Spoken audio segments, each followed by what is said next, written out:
Bueno, hola, ¿qué tal? Gracias por venir. Vamos a hablar aquí sobre el presente y futuro de la traducción editorial. Tenemos a Trini Vergara.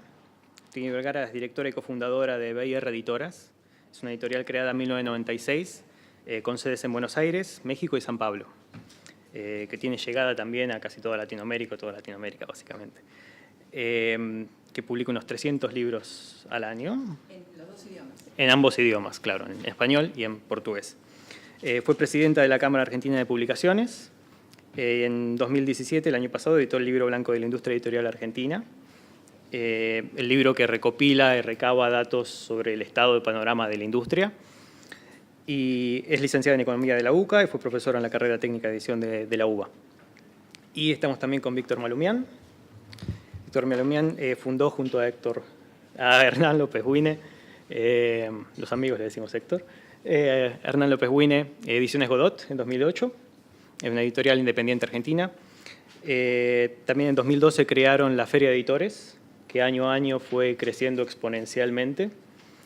Y la última edición, de hecho, hubo más de 200 editoriales de Argentina, Chile, Colombia, Ecuador, México, Uruguay y Venezuela.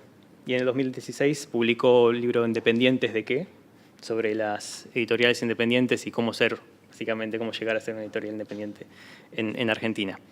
Bueno, quería que ustedes mismos me describieran un poco, no solo sus editoriales, el perfil de cada editorial, sino qué lugar ocupa la traducción en esas editoriales. Trini. Muchas gracias. El perfil de la editorial nuestra es un perfil de una editorial que nace con un nicho, para un nicho muy especializado, que fue el libro regalo, que buscaba libros ilustrados de alta calidad para gran público. Ese era como el concepto. De ahí evoluciona en una editorial de libros infantil y cerca del 2008, cuando vos estabas fundando, entramos recién en la ficción juvenil, que ha sido como una enorme avenida por la cual circulamos hoy y representa la mitad de nuestra energía, trabajo, ventas, en fin, es un enorme desarrollo. Y que nos volvió al trabajo con los traductores de una manera, yo digo volvió, a mí me volvió, porque en mi biografía previa en Javier Vergara Editor, que era la editorial de la familia, era una editorial de 95% traducción de ficción y no ficción comercial. Entonces, para mí fue como una vuelta. Volvimos a llamar a Nora Scoms, está acá en el público, porque lo que hacíamos antes no requería, digamos, una tarea de traducción. Generábamos mucho contenido propio, los libros regalos, en fin, era un concepto muy diferente. Así que el perfil es hoy de esta infantil juvenil con fuerte acento en un catálogo ilustrado y luego el catálogo de ficción, que son como casi, el otro tiene un sello nuevo, BIR Ya también. Así que bueno, eso es hasta la parte del perfil. Buenas, gracias por venir, gracias por la invitación, la presentación. Ediciones Godot es una editorial que publica 90% de ensayo. Para que puedan dimensionar de los números que decían antes, nosotros sacamos 10 ediciones al año, 10 títulos nuevos y con un poco de suerte y viento a favor, 4 reimpresiones. Diría que el 95% del catálogo está traducido, por ende para nosotros la traducción es muy importante. En la abrumadora mayoría de los casos, los traductores, desde que empezaron a traducir para nosotros, no se han ido a la editorial, o al menos no hemos dejado de traducir con ellos. Generalmente hay un traductor que labura más un idioma que otro y así se van como especializando en un punto. En la época que teníamos un poquito menos de producción, lo que hacíamos es mostrar a los traductores los 3, 4 títulos que necesitamos traducir y por orden iban eligiendo. Voy a blanquear que Bati es el traductor que más queremos y de hecho parte de los autores que mencionó tuvo la generosidad de traducirlos para nosotros. Por ende son muy importantes. Al principio la editorial no lo entendíamos tan así, teníamos traducciones un poco más flojas y después con el tiempo fuimos entendiendo que el tipo de lector al cual nosotros apuntamos, que me animaría a decir con mucho pudor hoy, debe ser una persona que está pasando los 30 y pico de años y antes de los 60, con un nivel casi académico o cursando en la universidad. Para que se den una idea, nosotros publicamos a Peter Sloterdijk, Roland Barthes, cuando es literatura moderna, Yuval Barthes, Virginia Woolf, ese tipo de textos. Tiene la tirada promedio es de 2.000 ejemplares, puede ser 1.500, puede ser 3.000. Y nosotros tenemos la férrea idea de que, así como a veces publicamos clásicos, no somos tan originales. Si nos gustó a nosotros, debe haber 2.000 lectores dando vuelta. Rara vez hemos tenido libros que han vendido más de 6.000 o 7.000 ejemplares a lo largo del tiempo, pero hemos tenido algunos. Y creo que con eso di un panorama. Y me interesa saber cómo es que hacen ustedes, y seguro le interesa al público, porque hay muchos estudiantes de traducción, gente que se acerca a la traducción, pero que no necesariamente sabe cómo se hace el salto de estudiar traducción o de traducir para uno mismo o de practicar la traducción, cómo se hace el salto a trabajar para una editorial y qué criterios son los que guían la elección de un traductor para una editorial. ¿Cómo se mueven ustedes a la hora de elegir un traductor, por ejemplo?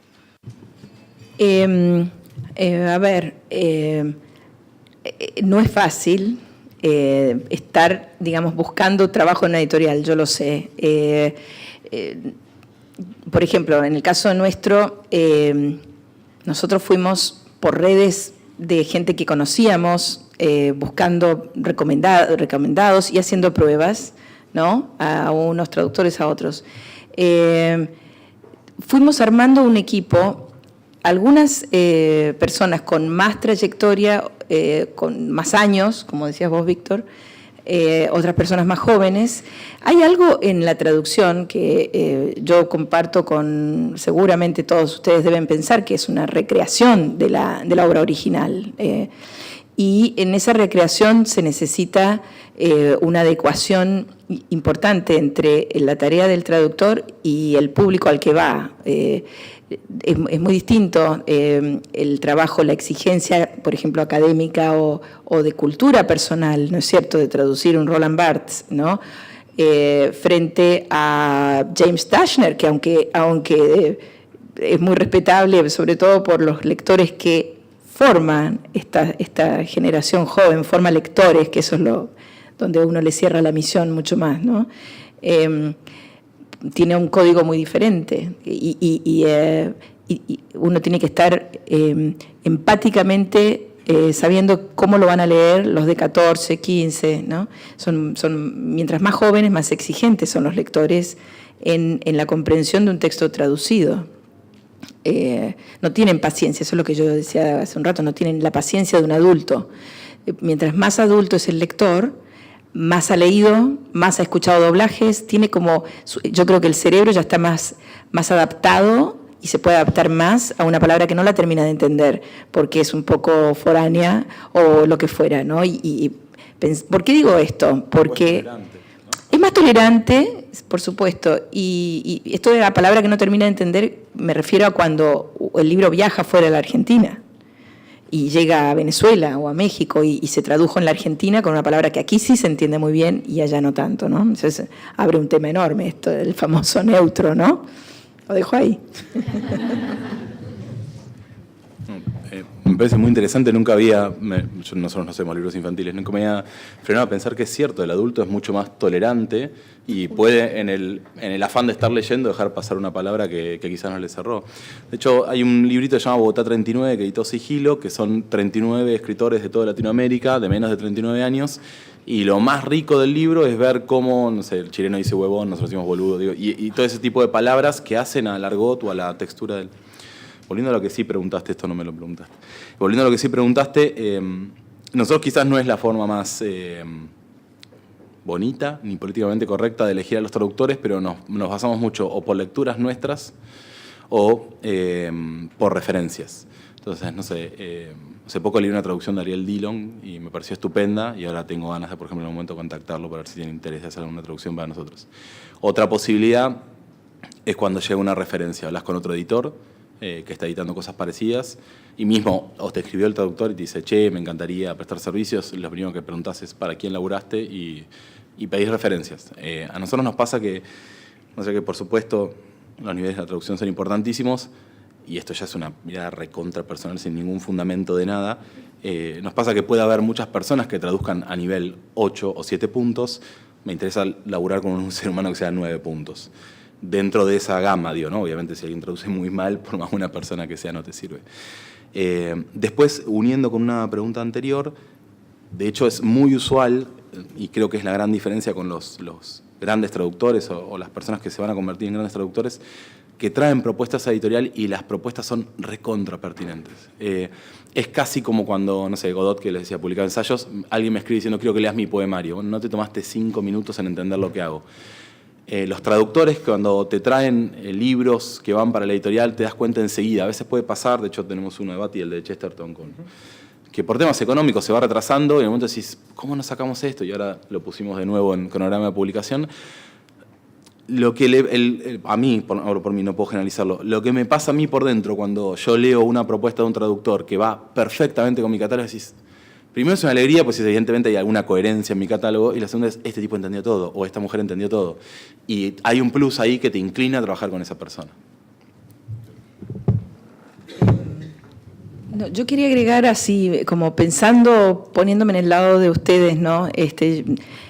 Yo he visto en todos mis años el trabajo de gente increíble que a lo mejor están en la leyenda de la traducción, como Aníbal Leal, Floreal Macía, gente que ya se fueron, ya no están con nosotros, pero que lograban, y Nora le ha pasado también, ¿no? Ahora no la pierde, de mejorar el texto original. Cuando el texto original, el perfil de mi editorial es mucho más comercial, es comercial. Entonces, a veces uno contrata y compra una novelita, y digo novelita con todas las letras, que sabemos que se va a vender, porque es entretenida, ágil, va justo para el público, es entretenida, y tenemos que, cuando ya tenés un catálogo que ir, no tengo la libertad todavía de decir, bueno, hago solo 10 libros, yo ya hay una rueda corriendo, una cantidad, una estructura que hay que alimentar, entonces uno empieza a publicar, tratando de no perder nunca el foco en el catálogo y cómo lo quiere hacer, ¿no? Pero a buscar derechos con un poquito más de presión, ¿no? Derechos de traducción. Nosotros traducimos un montón. Y a veces uno le pasa de haber comprado algo que no era demasiado bueno o bastante malo también, pero que tenía un valor comercial clarísimo. Entonces, el trabajo del traductor ha sido más de una vez el de mejorar, pero en forma importante, esa misma novela. Hay cláusulas en el contrato que son un poco raras, del editor con el agente o el autor o el editor original, donde dicen que aquel dueño de los derechos originales va a revisar la traducción. Yo digo que son unas cláusulas un poco raras, porque para empezar no entienden el idioma.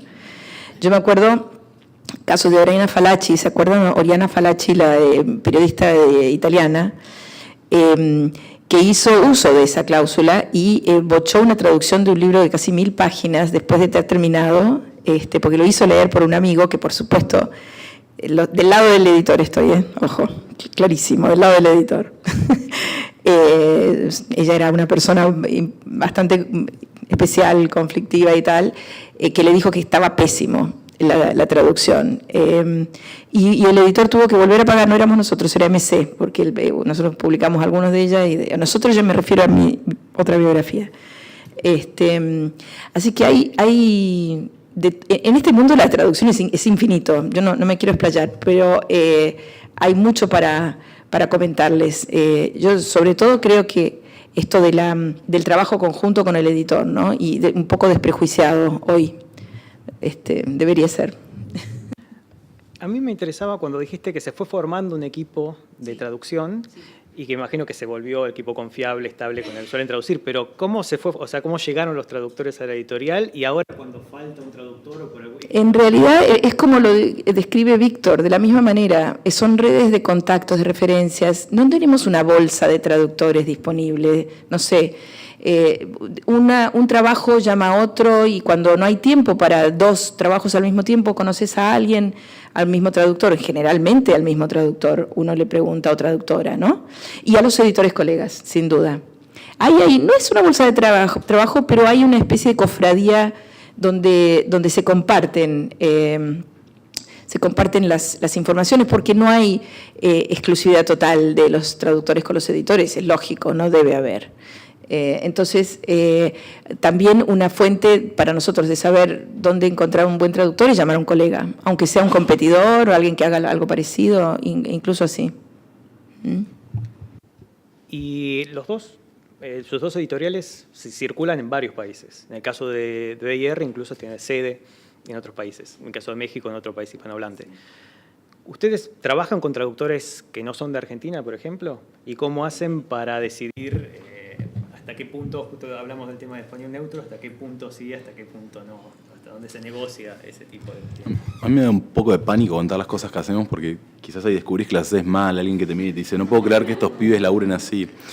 En cuanto a la estructura de distribución, para entender un poco lo que pasa con lo que hacemos nosotros, en España ya estamos imprimiendo hace un tiempo localmente, porque tenemos un buen distribuidor hace un par de años.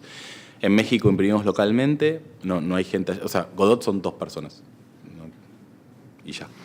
Exprimimos ahí localmente, por eso lo de la estructura, no es muy comprensible, o sea, nosotros tenemos otros problemas, ellos tienen los problemas de la estructura, digo, cada cosa, ¿no? En Argentina, obviamente, imprimimos localmente, a Chile se exporta, a Colombia se exporta, a Perú, todos los países de habla hispana. Exportamos una librería en China, así que imagínense, si alguien puede leer en español, le mandamos. En cuanto a la relación con el traductor y cómo es el lenguaje local y demás, la verdad que a nosotros nos pasa que esto que comentaba antes de la comunión con el traductor y la forma de laburar y si nos cae bien o nos cae bien, que de nuevo puede ser muy arbitraria, va también en la confianza que tenemos en cómo traduce. Voy a dar un ejemplo. Yo no leo alemán, como habrán adivinado rápidamente, entonces a veces hay títulos que yo compro que leí un sample de 3 traducciones al inglés de ese alemán. Por ende, cuando la traductora del alemán lo traduce al castellano, yo solo puedo entender si determinadas ideas fueron más o menos fidedignas de la versión en inglés que yo leí, si la traducción fluye o no fluye. Después, si el término es correcto o no es correcto, hay un voto de confianza hacia el traductor y por eso traducimos siempre generalmente con los mismos. De hecho, me ha pasado más de una vez con traductores que me dice, che, estoy entre la duda entre esto y esto, y vos ves ciertos traductores bastante obsesivos, que son los que más me gustan, que te mandan un mail extensísimo explicándote por qué una palabra o por qué otra, y ahí uno, y de hecho, no me deja mentir, Bati, lo puede aclarar, ha pasado con Bartes, mirá, yo me inclino a pensar esto, la decisión es tuya. Yo no soy el que sabe finalmente sobre esto, yo no soy el tipo que está todo el tiempo leyendo en francés, entendiendo cómo se traduce eso.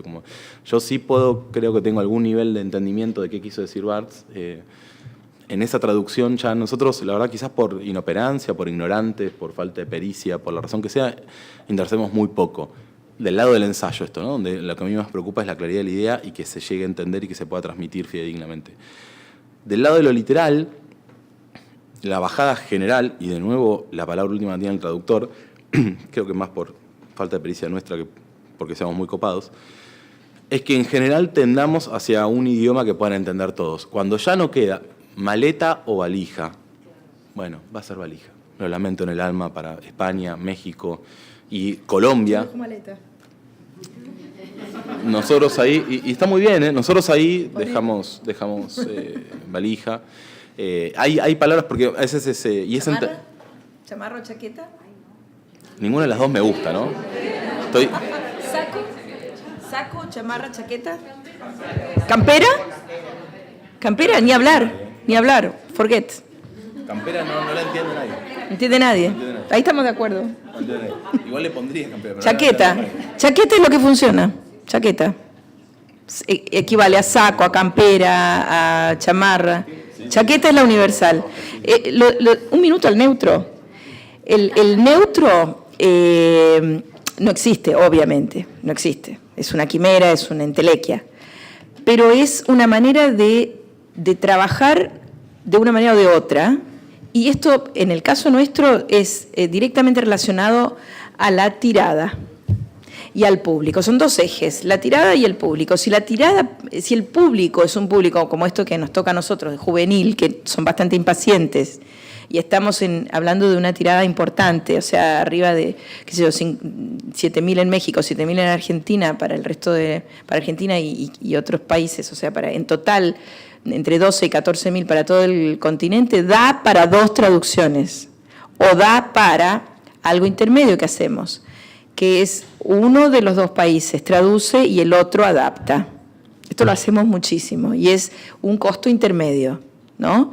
pero hay que respetar muchísimo al público. Para mí el neutro no es quiero neutro, es eso que vos decís, lo van a entender, lo van a tomar como propio, porque no es solo entender el léxico, comprensión, eso ponele que lo conseguimos, pero lo van a sentir que este autor me habla a mí, o va a decir, no, esto no es para mí. Un chico te dice, lo rechaza.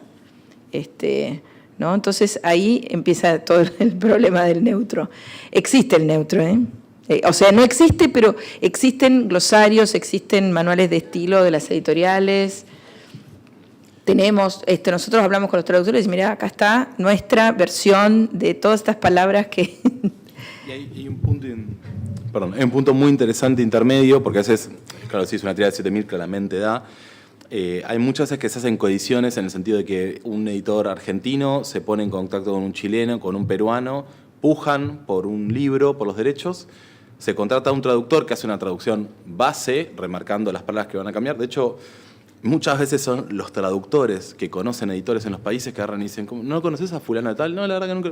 Los ponen en contacto porque conocen sus catálogos. O sea, esas sí son las cosas donde me parece que es como un superpoder del traductor oculto, generar esos trazos. Entonces, de golpe, un derecho que sería imposible de comprar para una editorial chica argentina, combinada con el editor de Chile, con el de Perú y con el de Colombia, pueden contratar, pagar una traducción decente, donde después cada uno adapta. Una cosa es la traducción y otra es, bueno, en determinadas palabras que fue marcado un traductor, y dijo, voy a elegir este estilo, hacer una adaptación. Y es como una estrategia de los más chiquitos que puede tener también sentido y respetar. Pues es verdad eso, ¿no? O sea, nosotros hacemos las cosas como las hacemos porque un poco la vida nos pasa por arriba, pero respetar esto de la localidad y de cómo habla cada... Hay un aspecto que es interesante también mencionar, y es la calidad de la traducción. Vos decís, y está muy bien, y es un proyecto como el tuyo, se consolida en la calidad literaria, en la calidad de la traducción, en saber que esta editorial me va a dar esto, entonces sus lectores van ya sabiendo, y al final es un branding de tu editorial, es un trabajo de marca también, ¿no? Cuando el proyecto arranca desde otro lugar, como conozco yo en mi historia, no es que haya acá una verdad única, ¿no? Cada uno se llega a la edición por lugares muy, muy diversos. Arranca con la idea comercial, que no quiere decir que no apostemos a la calidad, todo lo contrario. Lo que pasa es que es como necesitamos una sobrevivencia rápida del proyecto, una autosustentabilidad pronto. Entonces, hemos optado, yo en los que he participado, el de mis padres, el que fundé yo, probablemente si hiciera otra, le imprimiría ese carácter de autosustentabilidad. Entonces, esto no quiere decir que uno no respete la calidad de traductores, pero al principio a lo mejor no lo puede pagar el muy bueno. Entonces, se trabaja internamente, se viene una traducción y bueno, la mejoramos, nosotros hacemos... Les voy a contar una anécdota. Cuando nosotros abrimos Brasil, que fue en un hotel, encerradas mi socia y yo 3 días, en camisón, pedíamos la comida y hacíamos las cuentas, porque decidimos que fue así, nos quisieron comprar los derechos de los 14 libros que teníamos, un editor brasilero. Entonces dijimos, no se los vamos a dar, vamos a ir a ver qué pasa en Brasil primero, porque si no, 14 libros, que era todo nuestro catálogo, le entregaste el territorio. Entonces dijimos, vamos a ver qué pasa. Fuimos a una bienal de San Pablo, así abrimos Brasil. Y cuando vimos la edición en Brasil, no es que fue tanto más grande que la Argentina, pero nosotros hacíamos estos libros regalo y averiguamos qué otras ferias había, y nosotros vendíamos en ferias del regalo, y resulta que el mundo del regalo era enorme, era 6 veces el otro en Brasil. Y dijimos, ok, a lo mejor podemos hacer esto solas. Bueno, nos instalamos en el hotel, hicimos cuentas, 3 días, no salimos más, contratamos a una amiga de un amigo de un amigo, de directora de Brasil, en el mismo viaje. Nos fuimos a Buenos Aires, 4 meses después teníamos 4 libros traducidos. ¿Cómo los tradujimos? Del castellano al portugués. A los ponchazos mal. Fue un irrespeto total por el lector brasilero. Fue una cosa que la hicimos porque pusimos un reloj y dijimos como sea. Eso fue algo que esa necesidad marcó una primera traducción, agarramos unas profesoras de portugués que había en Buenos Aires, lo hicimos en Buenos Aires, cosa que no se puede hacer. Bueno, aprendimos, hoy nuestras traducciones brasileras son hechas cabalmente, seriamente, corregidas y con un plantel serio. O sea, hay una evolución de calidad cuando el proyecto es comercial. Arranca como puede y va mejorando y mejorando, ¿no? Y no quiere decir que uno no lo sepa, uno tiene... Y dice, cuando pueda pago al caro, al bueno, que es muy distinto a cómo arranca un proyecto que yo me encantaría, hacer un proyecto donde no se concede nunca la calidad, ¿no? Gracias. No, sí. Y me gustaría hablar ahora de las condiciones concretas, más o menos, de trabajo en las editoriales. Porque hablamos de presente y futuro de la traducción, y estas jornadas mismas son prueba de que se está moviendo más el ámbito de la traducción, se estudia más, se practica más, y también hay una mayor conciencia de visibilidad del traductor, mayor reclamo de traductores, mayor participación, el rol del traductor dentro de las editoriales. ¿Cómo se traduce esto? ¿Se cambió algo en los últimos años? ¿Ustedes ven en la práctica editorial que haya cambiado algo? ¿Cómo se maneja en ese sentido?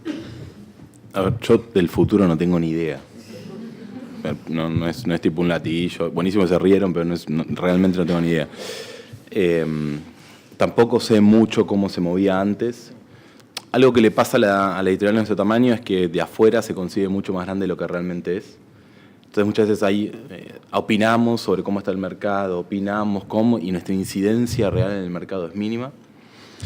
En cuanto a las condiciones de trabajo, y te invito a que me desmientas si no es así, nosotros nos guiamos por la tarifa de ATI. Hace unos 2-3 años atrás, antes pagábamos un poco menos la tarifa de ATI, empezamos a hacer las cuentas y nos dimos cuenta que no tenía ningún sentido, que capaz en una traducción que eran 25 lucas nos estamos ahorrando 2.000 pesos y estamos quedando como unos boludos. Usamos el contrato de ATI de hace un par de años, de hecho fuimos de las pocas editoriales que firmaron y adhirieron. Tenemos ya la discusión, tuvimos un rato la famosa discusión sobre el traductor en tapa. Y las condiciones son en general esas. Solemos darle mucho más tiempo del que ponemos en el contrato a los traductores. Es una variable sine qua non que entregan 2-3 meses tarde. Como tampoco es que nosotros sacamos tantas novedades por mes, podemos esperarlos. Y además, la verdad, entre que la traducción sufra en una inversión que para nosotros es enorme y que después en las reseñas salga que la traducción es mala y tengamos problemas, prefiero esperarlo 2 meses y adelantar otro libro que está listo. La verdad es que siempre tenemos más capacidad productiva para cerrar libros que para imprimirlos. Y a grandes rasgos esas son las formas que tenemos de laburar con los traductores. Eso, no se me ocurre nada más. Ahora, yo sí voy a hacer futurología, porque soy más vieja que vos. Entonces, no, bueno, de acuerdo, pero cuando uno ve la evolución de nuestra industria desde antes, y la ha sido testigo, yo empecé a trabajar en los años 80, ¿no? A los 25 años con mi padre, papá. En los 30 y pico fundé mi editorial, bueno, ahora tengo 50 y pico, y ahora estoy fundando la escuela de editores, soy yo. Y algún día podría fundar otra editorial, me encantaría, sin oficinas, esa novedad estupenda. Yo he visto en ciernes de la invisibilidad del oficio de editor a una creciente visibilidad. De la misma forma, creo que la invisibilidad del oficio de traductor se va a ir haciendo cada vez más visible de la mano de la visibilidad del editor. Esto va por todos lados, se recorta desde el contrato, que por supuesto, yo personalmente estoy a favor de participar en las buenas, no solo en las malas, sí, en alguna fórmula, estoy de acuerdo. Creo que los lectores, y ustedes fíjense, no solamente los lectores más cultos, estos jóvenes que nosotros les publicamos, se meten a opinar, ¿no es cierto? Son lectores jóvenes, se meten a opinar de la trama, de la tapa, de la traducción. Nos están obligando a ser más visibles. Nosotros trabajamos hablando con los lectores, con el autor original y los ponemos muchas veces en contacto hasta los 4, o sea, autor original, editor nuestro, traductor y lector. Alguno de los blogueros, algún lector o incluso un lector que nos recomendó, que pertenecen a estas comunidades de lectores jóvenes. Entonces, esto va llevando a una mayor visibilidad. Yo creo que es una excelente noticia, porque la mayor visibilidad hace que el valor de nuestro trabajo suba. A los editores se nos puede achacar de un montón de cosas y los autores que no tienen mucho o conocimiento o interés en entender, nos dicen a veces, años después de trabajar con nosotros, ¿cómo puede ser que ustedes se queden con el 90 y yo con el 10? ¿No? Tenemos que comenzar a la fama de que nosotros somos los ricos y nos aprovechamos. La verdad que el costo de esa estructura es gigantesco, nos quedamos con menos que lo que se queda el autor. Pero ese malentendido histórico tiene que ver con la invisibilidad del oficio del editor. Nos confunden con impresores. La gente que está fuera del mundo del libro, uno le dice, yo soy editor, sí, ¿cuál? Y creen que imprimimos, y toda la charla empieza a ser un equívoco enorme. Uno se da cuenta que están creyendo que uno imprime libros, ¿no? De la misma manera, creo que el oficio de traductor ha sido muy invisible, poco valorado. Lo de la tapa solía ser para ediciones donde el traductor, qué sé yo, fue o Cortázar, o en fin, un nombre importante, y ahí va en la tapa. Yo estoy segura que hoy, mira, me saco la idea de esta mesa, si le ponemos a una novela juvenil nuestra el nombre de un traductor en la tapa y lo empezamos a, perdón por la palabra, a marketinear con el autor y tal, contribuimos a algo que hoy está abierto el mundo para esto. Hoy no sé si ustedes coinciden, pero yo veo una transición hacia algo de más pertenencia a lo que pasó finalmente con el libro, ¿no? Entre traductor, editor y autor. Una cosita. Capaz no es justo de la pregunta, pero me parece que puede ser interesante para los traductores. Antes les comentaba esto de que la visibilidad de afuera de la editorial, el capital simbólico, hace a veces engañar un poco de cómo son las condiciones de producciones reales hablo siempre de una editorial del tamaño como el nuestro, ¿no? En general, son editoriales que están luchando por subsistir, que cuando vienen a una feria como esta son los mismos editores los que mueven los muebles, los que cargan las cajas, que cuando viene un librero del interior literalmente le llevan la caja hasta el lugar de despacho para que el librero no le pese y compre más libros, literal. Cuando es del exterior se la llevan a DHL, si DHL les hace un problema, hablan con DHL y le dicen ¿qué te pasa? Y le envían la caja. Es el mismo tipo que a las 4 de la mañana está cerrando la vasilla de prensa porque es el mismo que habla con los periodistas. Esto no es un llanto, nos encanta lo que hacemos, es algo que hacemos porque queremos, claramente podríamos si no buscarnos otra cosa para hacer y subsistir de todas formas. Pero muchas veces me parece que está como invisibilizado todo eso por el hecho de decir, ay, qué glamoroso, ganó un fellowship y viajó a no sé dónde. Pero mirá cómo sale haciendo declaraciones en los medios. Muchas veces la declaración en el medio es una forma de también ayudar a un periodista que le pidieron hace 15 minutos una nota y necesita 5 textuales, y si vos le decís, no, mira, la verdad que yo sobre eso no quiero opinar, después cuando vos vas, no digo que sea así, pero vos vas y le decís, che, por favor, apurás la nota de tal reseña, y el tipo te decís, mira, cuando yo necesito una mano, vos me dijiste que estaba muy ocupado. Bueno, yo estoy muy ocupado. Y no es que los periodistas sean así, es un ser humano igual que nosotros. Entonces, en ese tipo de cosas me parece que es muy interesante si vamos a pensar en cómo se da la traducción en este micronicho de las editoriales independientes, cómo también son las condiciones de producción ahí, por ende qué le podemos pedir, qué le podemos exigir y qué podemos dejar de hacer. Esto no le da ninguna excusa al editor en no pagar en tiempo y forma lo que acordó, ni dejar de cumplir lo que acordó, ni firmar un contrato. De hecho, nosotros firmamos contratos porque la mayoría de las veces nos recuerdan lo que pactamos, no porque haya un desnivel tal, como un error conceptual con los contratos de que alguien siempre está cagando a otra persona. Eso es cuando hay un desnivel de fuerzas impresionante. Generalmente el contrato para nosotros actúa más como, en enero encargué una traducción, que probablemente la fecha de entrega era noviembre, la terminaste entregando en el otro enero, yo ya ni me acuerdo cuáles eran los meses de las entregas parciales ni qué habíamos acordado. Bueno, hay un contrato firmado que lo especifica. Sé que no tenía nada que ver con la pregunta, pero me parecía interesante para desmitificar un poco, porque muchas veces parece que es este señor de camisa con una credencial muy bonita que está hablando y está diciendo que edita Bartes, y también está eso otro por detrás, ¿no? Sobre todo por cosas de lo que decía Trini, de que parece que en esta antiposición de comercial e independiente nosotros somos como la calidad y hacemos las cosas bien y hacemos un montón de cagadas y hay un montón de cosas que vamos aprendiendo a medida que las vamos haciendo, ¿no? Y nosotros hacemos cosas de alta calidad también. Les doy un tip de traducción de libros de cocina. Bueno, de cosas raras y difíciles son realmente desafíos gigantescos, ¿no? Muy divertidos y muchas veces sin solución. Y la solución son y con la imaginación, ¿no? Cuando vos, el libro de cocina no es que una lectura llevadera, es muy distinto, es un manual de instrucciones, donde tengo que realmente comprender lo que me están diciendo. Si me dicen un robot de cocina y no tengo idea que eso es la licuadora, ¿no? O lo que sea. Bueno, y hay soluciones que son soluciones muy prácticas, que no sé si las estudian en la carrera, pero les dejo ahí picando. El libro de cocina, la única para mí solución, porque el problema está en los ingredientes.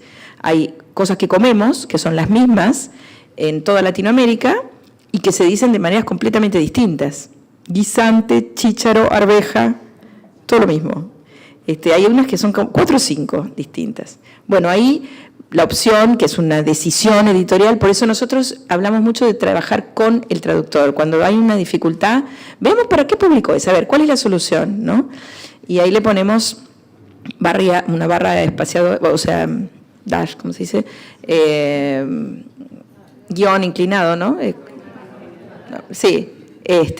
Y en la lista de ingredientes le ponemos las 4 versiones y luego elegimos una, probablemente la del Río de la Plata, si la tirada va a circular más por acá, para redactar abajo en las instrucciones. Entonces, es muy grande el ámbito para dar, decir reglas generales y tal. Cuanto a valores, nosotros hacemos un presupuesto por un paquete. Depende de la dificultad del libro. Tenemos una base en el conteo de tanto por miles de palabras, pero después chequeamos con los colegas para estar en el mercado en lo posible y no estar ni abajo, arriba ojalá, pero difícil. Pero hacemos como un acuerdo por un paquete. Este libro se conversa antes, todas las dificultades que tiene, tal y tal, lo necesito para tal momento, y el acuerdo es por un total, ya está. Te cierra, no me cierra, se negocia un poquito y sí se firma. No sé si últimamente ¿cómo estamos de prolijos? No, vos vas a saber mejor que yo, porque yo no estoy directamente ahora en la relación con los traductores, ¿no? Pero bueno, eso es un poco de la práctica. Sí, y para cerrar, me gustaría dar un paso atrás y ver un poco más el panorama general y así también ustedes tiempo de pensar el panorama personal y hacer sus propias preguntas después. Quería hablar un poco de la coyuntura del momento, ¿no? La coyuntura actual. Últimos 3 años complicados. La producción del libro local cayó muchísimo. En 2014 estaba a más de 120 millones de ejemplares acá en Argentina. Bajó a 50 y tantos este año. Muy duro. Y quería saber cómo impacta eso en la traducción misma. Porque, por ejemplo, hablamos de producción. Si vemos la producción de Colombia, es una producción muy importante, pero vemos el porcentaje de traducciones y es muy distinto, funciona de manera muy distinta a cómo funciona en Argentina. Ahora mismo, por ejemplo, el libro blanco, que es muy útil, y les recomiendo que lo lean, creo que no hay porcentaje de libros traducidos. No sé si está ese dato. Y quería saber si por la situación actual eso está cambiando, por ejemplo, costos mayores que puede tener una traducción, se están haciendo menos traducciones, o si eso puede llegar a cambiar, o si se mantuvo estable. Disculpen. Ok.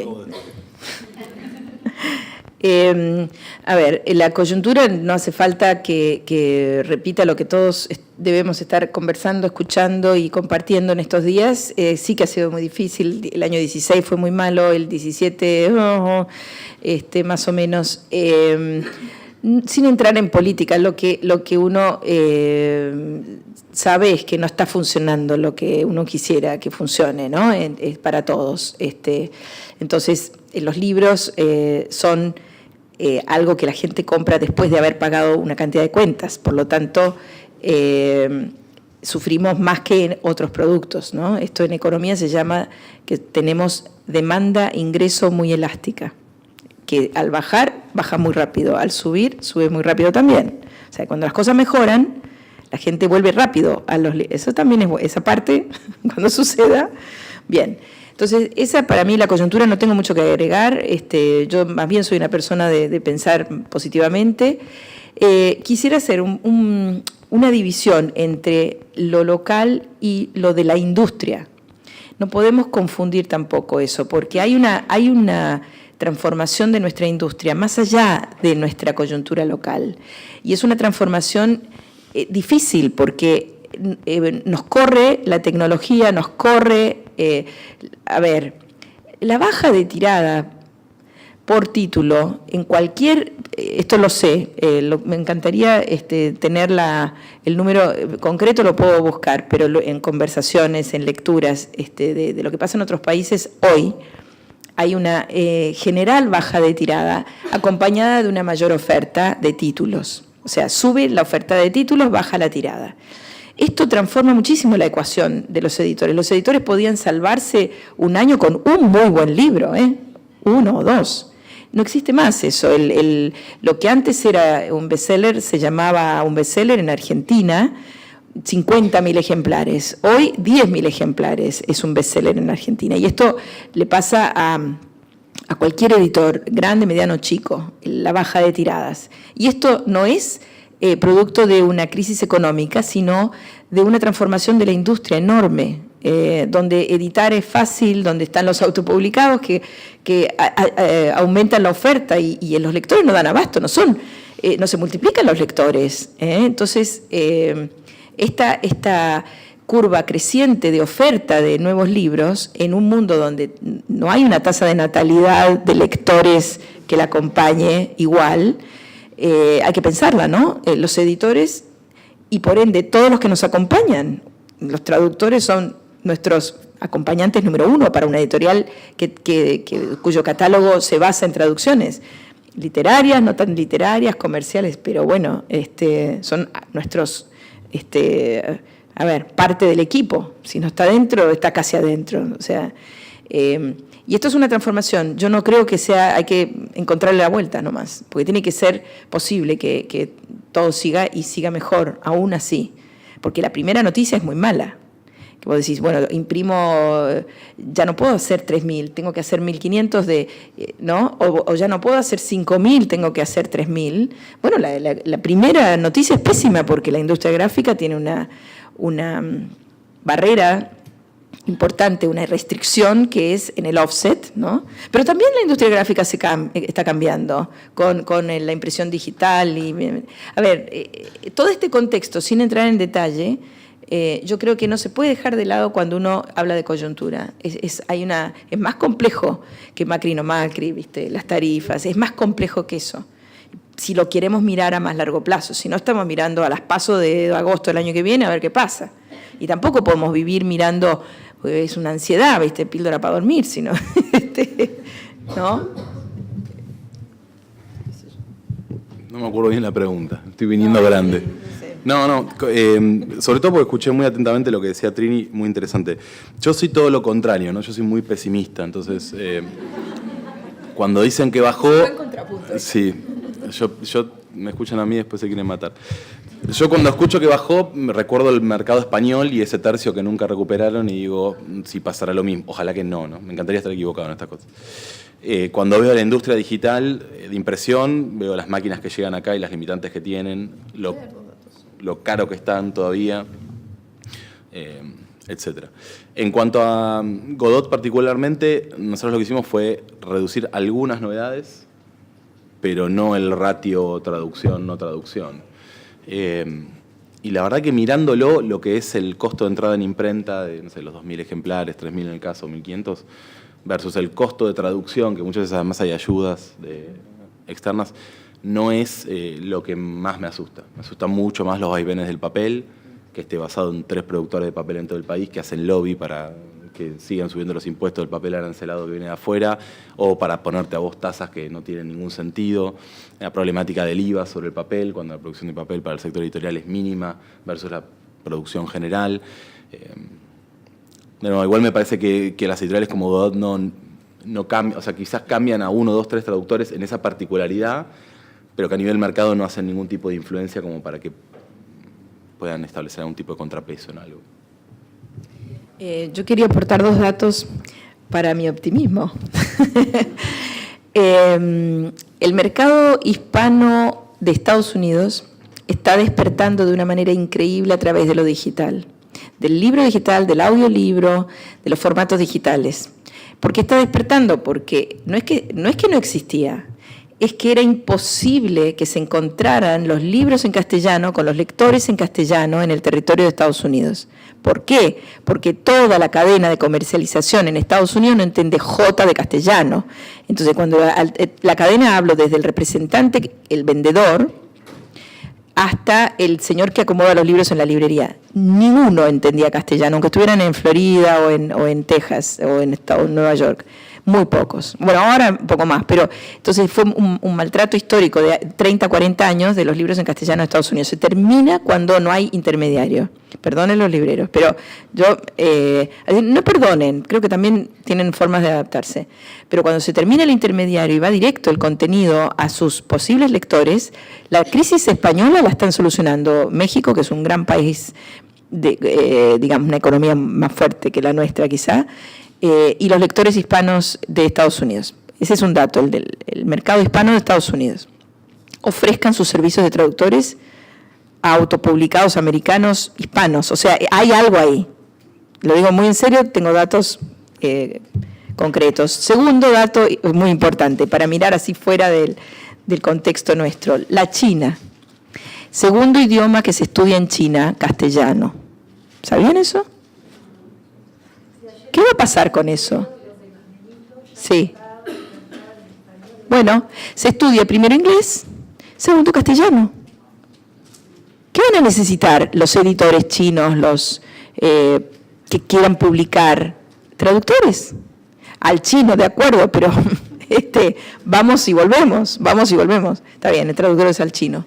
Está bien. Pero hay cosas como que todo esto está transformándose mucho. Yo no me arriesgo en realidad el optimismo es porque la incertidumbre a mí no me molesta, pero no es solo lo que pasa acá lo que importa, eso es lo que quisiera decir. Bueno, ahora quisiera invitar al público, los que tengan preguntas, ante la mano y veamos qué responden los editores. Ay, qué bueno, qué claridad que tenemos. Qué claridad, no hubo otra pregunta. ¿Está claro?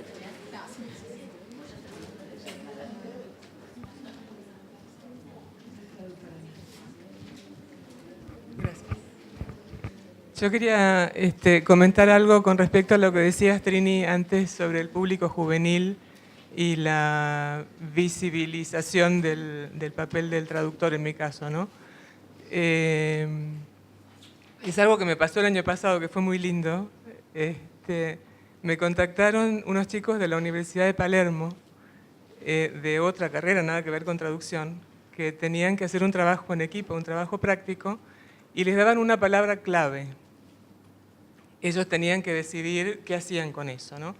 Entonces, en este caso, la palabra era visibilidad. No, invisible. Invisible.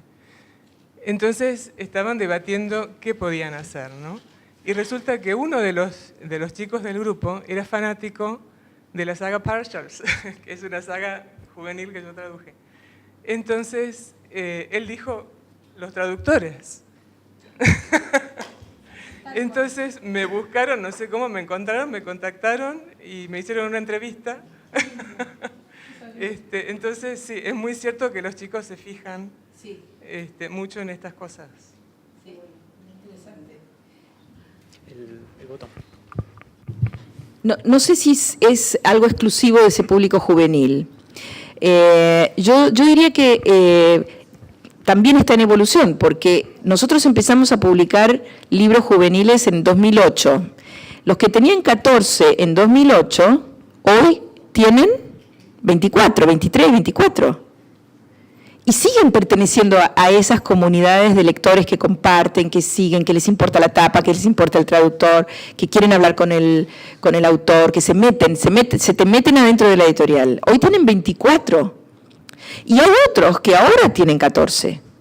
Porque el nuevo libro, este autor, Dan Wells, que tradujo Nora, que perdón, paso el chivo, viene a la feria, es un autor que traemos, hay nuevos libros de él y lo empiezan a leer también de vuelta. Entonces hay una evolución de toda esa gente, ¿no?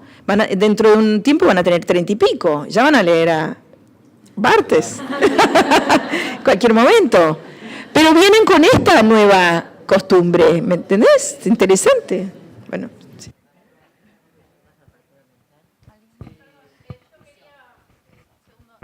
Comentar sobre esto. Yo vine cuando vino Dashner y cuando vino Dan Wells, y me gustó mucho también cómo se manejaron con los lectores juveniles. La verdad es admirable, porque me acuerdo que estaba Leo también, tenían un intérprete, todos los chistes que hacían también, re divertido.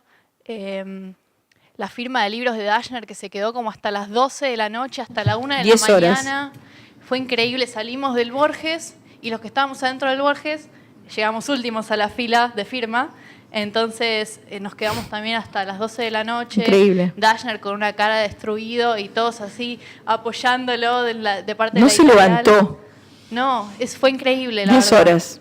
Yo no sé si tenía pañal, perdón. Como dicen que los japoneses se ponen, ¿no? Dicen que para las negociaciones se sientan con pañal. ¡Qué horror!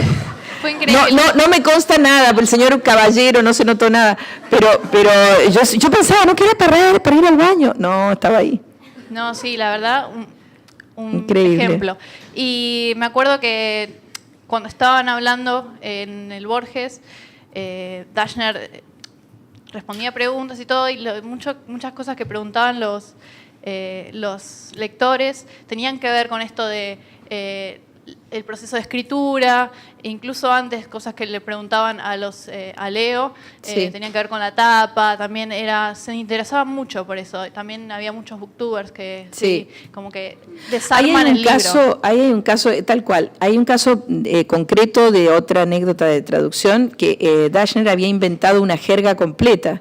Sí. Parecido a lo que hizo en su momento J.K. Rowling, ¿no? Con Harry Potter, que tenía una jerga, los dementores. ¿A quién se le ocurrió los dementores en castellano? ¿No es cierto? Había que pensar. No sé, pero a lo mejor era dementors, pero a ver, a lo mejor estoy dando mal el ejemplo, pero en castellano había unos desafíos gigantescos. Grievers. Claro. Los Grievers que... sí. Exacto, una jerga, había todo un mundo, es una fantasía, es una distopía medio llena de elementos fantásticos. Entonces, esa recreación, ahí es donde yo digo que el autor recrea. Esta fue Silvina Poch, si no me recuerdo mal, por ahí Nora se acuerda, Silvina Poch. Si estuviera Leo acá, Leo es traductor también, Leo Tetti. Son trabajos interesantísimos donde se readapta todo, ¿no? Sí, yo me acuerdo que cuando leí Dashner fui al texto en inglés a ver Sí. cómo se decía en inglés, pero estaba increíble la traducción. También Escons fue mi profesora, la quiero Ajá. felicitar porque no sabía que había Sí, traducido. sí. Y Barsh, está muy bien también. puede decidir. Tengo una anécdota de Brasil. Hay un libro, una serie de infantil que tenemos en BR Brasil, que en inglés es Diary of a Wimpy Kid. Bien, la conocen, es muy exitosa, es un nene en el colegio que empieza a los 11 años, un nabo total, un chico muy torpe, qué sé yo, y es el héroe y el antihéroe, ¿no? Y la serie lo acompaña de una manera, no que va creciendo como Harry Potter, sino un poquito más a lo Mafalda, que no crece nunca, ¿no? Porque el autor adora los cómics y lo quiere transformar como en un personaje eterno, a este protagonista, bla, bla, bla.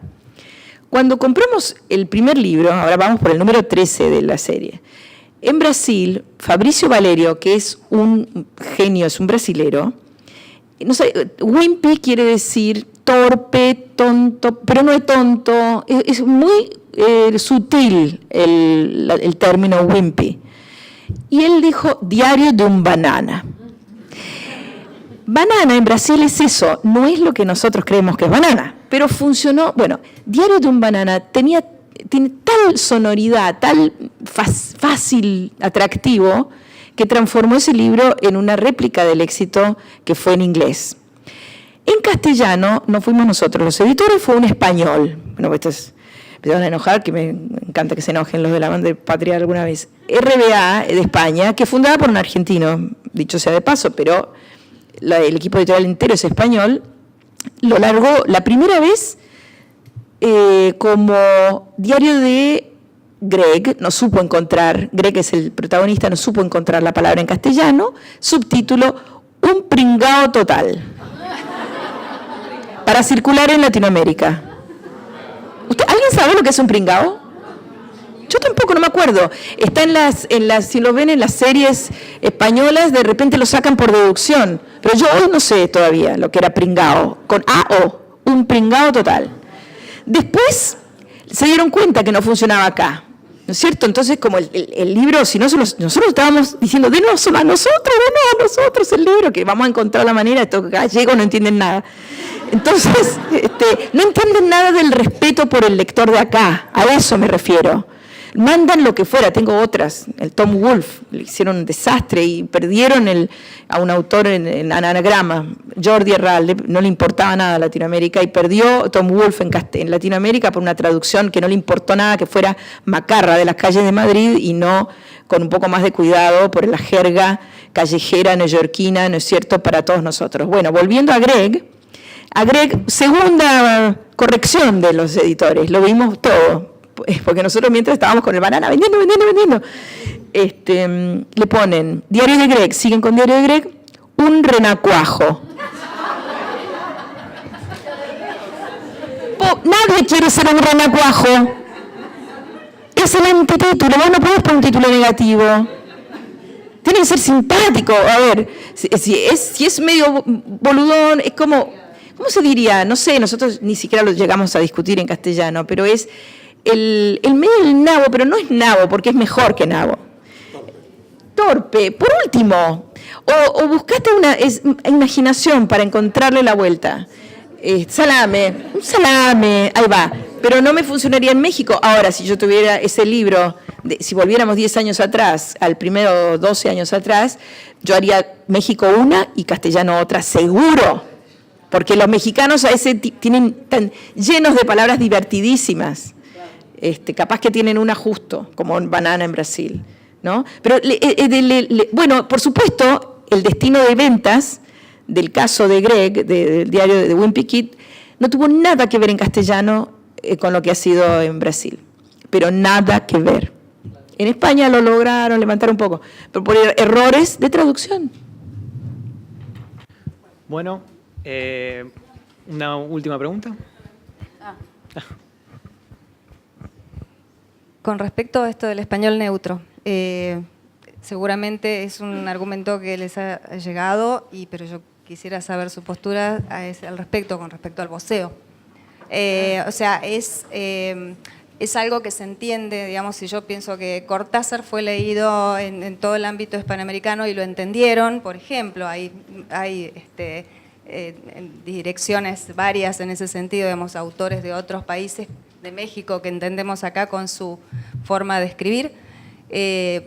¿Por qué entonces decimos no? A Latinoamérica y España no podemos decir, bueno, esta es una traducción argentina, que lo lean como si fuera un autor argentino, digamos, o sea. Primero, no sé. Segundo, acá hay muchos editoriales que tienen una postura ideológica o política de hacer traducciones rioplatenses, sin importar que el autor tenga o no tenga que ver. Me imagino, pienso en Dédalus o Dobra Robota. Nosotros en particular nunca nos ha tocado por ahora un texto que requiera eso. Un poco porque el 80% es ensayo y otro poco porque el 20% queda, no sé, Beckett, no me imagino diálogos de voceo, no voceo. Entonces la verdad que no transitamos ese problema.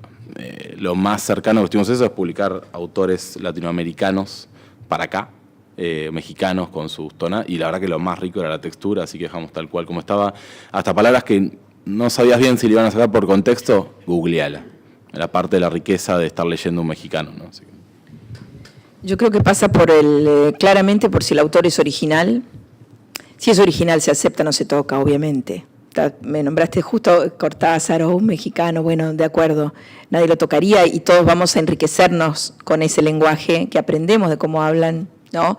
Bolaño, en fin, nadie osaría adaptarlo si es vos a tú o viceversa. En traducción, si el autor original viene de afuera del castellano, yo no tengo la menor duda en no usar nunca el voceo rioplatense, jamás, jamás, jamás.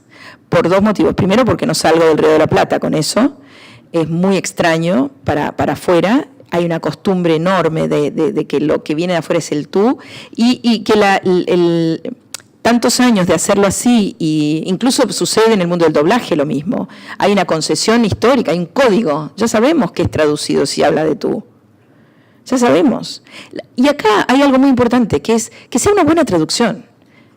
Más que nada, en el mundo del audiolibro que viene ahora, no saben lo interesante que es esta discusión auditivamente, los acentos. Empiecen con los acentos. ¿Qué hacemos? ¿La leemos en rioplatense? ¿La leemos en el doblaje neutro de la televisión? ¿La leemos en gallego? ¿En qué la leemos? Que al autor es ¿no? O sea, es interesantísimo lo que está pasando. ¿Y qué gana? La calidad del lector. Si el lector te está atrapando, te está contando con una voz linda, al final no importa si es gallego. O sea, al final es la calidad de cómo te atrapo. ¿Me entendés? Creo que... Bueno, quiero agradecer a Trini y a Víctor por haber venido. Muchas gracias a ustedes por haber asistido a las jornadas. Y ahora va a haber un brindis que es quizá la parte más elocuente. Así que, bueno, gracias. Muchas gracias.